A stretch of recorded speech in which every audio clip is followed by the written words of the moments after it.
Now, Timothy Callahan joins me once again about the emerging details of this new healthcare legislation. He's the go-to professor at the Texas A&M School of Public Health for issues on health politics, healthcare enrollment, Medicaid and Medicare, the whole thing. So, Dr. Callahan, while of course there are supporters in Congress and otherwise of this legislation, there are some opponents, and one of the emerging criticisms coming out is the bill's effect on older Americans. Can you break down that for us?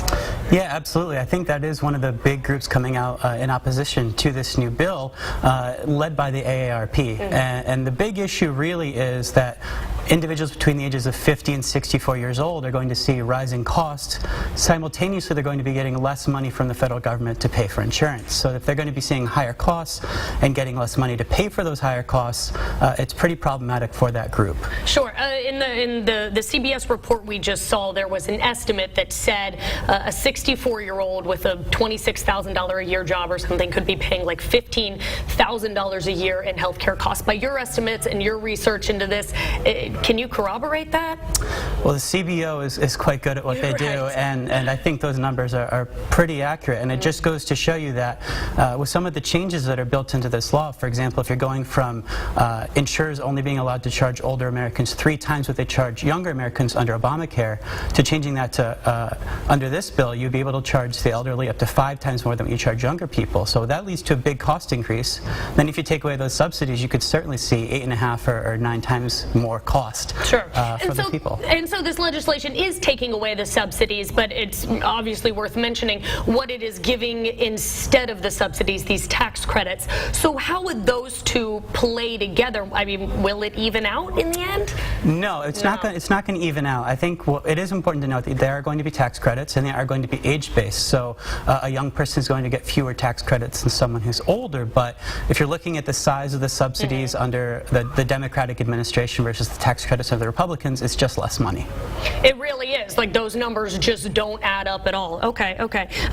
So what can be done within the bounds of this legislation? Is there anything that can be done by the free marketplace, so to speak, of health care to mitigate these effects on older Americans? Well, I think Paul Ryan, Speaker of the House, has already said that this is something that needs to be fixed before the bill goes up for a vote on Thursday, because they understand how important elderly Americans are. They understand the power of AARP, and they know it needs to be fixed. Now, the Republicans have been a bit vague about how they're going to go about doing that, but Speaker Ryan has discussed the fact that Tom Price, who runs Health and Human Services, as well as President Trump, are going to do administrative changes. A bit vague, but they're going to make some administrative changes to make it easier on those Americans. Sure.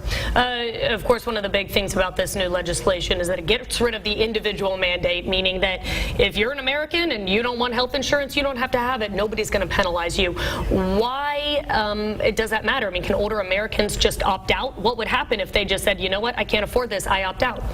Well, I think some people are going to do that, and if there's no penalty for doing so, that's fine. I guess the issue comes in, though, if they get sick, right? Because there's provisions built into this new bill that if you do get sick, you're going to have to pay a premium, an extra cost, to get back into that insurance market and get insurance. So yes, you're going to see people leave. If there's no mandate, people aren't happy about the mandate, so they're just not going to get coverage. But if you get sick, you're going to need coverage. So you got to balance that out. Interesting. But you're saying that this is a problem that that you see that perhaps needs to be fixed in the legislation, and it's not just a thing where the market can adjust afterwards? I would say not. I mean, the market will certainly play an important role in this, but if you don't have the bill language correct, if you don't have the provisions correct, then it could lead to problems downstream. Sure. Real briefly, for Medicare, and Americans who are on Medicare eligible for it 65 and older, any big effects for them?